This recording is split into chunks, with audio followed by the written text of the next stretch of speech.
So you guys all saw the before pictures.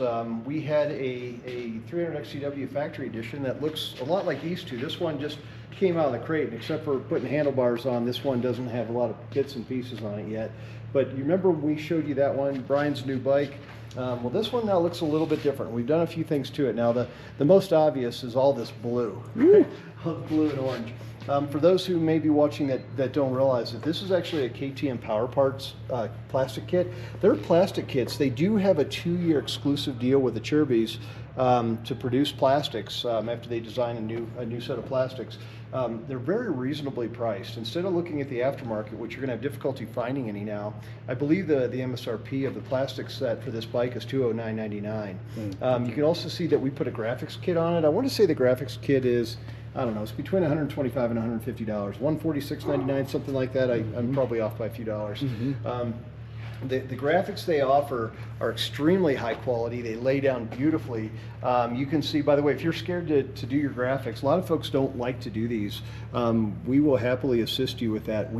I've done a lot of these, as you can probably tell. It just takes practice like anything else, and so these lay down very nicely. No bubbles in here. You don't see any stretch marks, and when I say stretch marks, if you see some graphics that are less expensive. We got the chicken. Chicken we got the chicken on the wheel. There you go, Summit. Good boy. All right. Anyways, I know. Shh. Okay. So anyway, but they lay down beautifully, as you can see. I think they've got great coverage. The colors are spot on with the frame colors, so I really like those. So it's a really striking kit that sets you apart. We just don't see many of these on the trail or track. Obviously, there's some out there, but it's a great kit for them. Well, let me just say, so I've put a lot of graphics kits on myself. I actually put one of these graphics kits on my 300XC. It went down significantly easier and smoother than the other graphics kits, but it did not look as good as this. So Lee, you really put them down well. I don't even see anything. I'm sure you probably know of something. I can't see one little tiny bubble anywhere. So you know what you're doing, man, with these graphics kits. And I don't know. I will say this. If you're putting on graphics at home, there's a couple things that make life easy. First, caress the plastics a bit. I mean, you're going to want to feel, if you take a look at this air filter cover, there is a recess right here, and that is just the best spot to have an air bubble if you're not careful of that. So what you always want to do is don't pull the whole back off a piece of the graphics. Pull a section off, lay it down and anchor it. Then you can pull it up dry and make sure that it's oriented correctly. And then you want to find the high line. Always find the high line of every piece that you're putting on, so you can work away from that high line.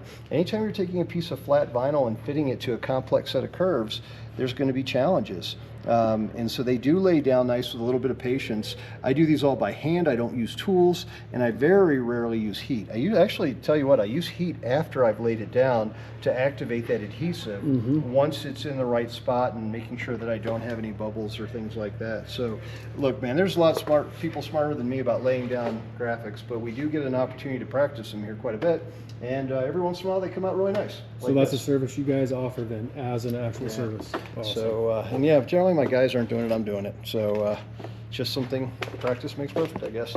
But anyway, let's talk about what else we did to this motorcycle since it came out stock. You can see we had them in another clip real quick, but the crosslink components, fork guards that just snap on. How slick are really those, a big fan of that, and I'm sorry I don't want to hurt the stickers under here. I don't think I will. Oh, there we go. So you can see the application of these, and they are tapered to match the taper of the fork.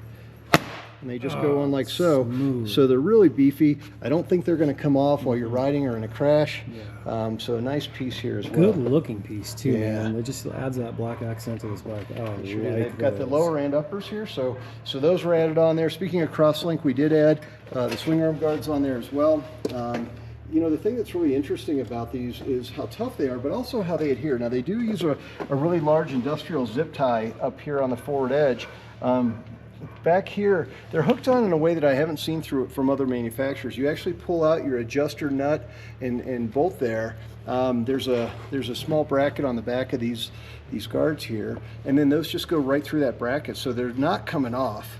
They're beefy, and they really look great as well, but they will protect that. While you're down there, obviously you see we added a bulletproof rear disc guard as well as caliper guard up on here. Their disc guards are about $149, another $69 I believe for the caliper guard. So nice value, and it's going to protect this really nicely. Best in the business. Yeah, so nice piece that we added on here. After we put the blue on, we kind of came to the conclusion that there was a whole lot of orange going on with this orange frame. And so we put one of the black factory seats on as well. So it came out really nice as well.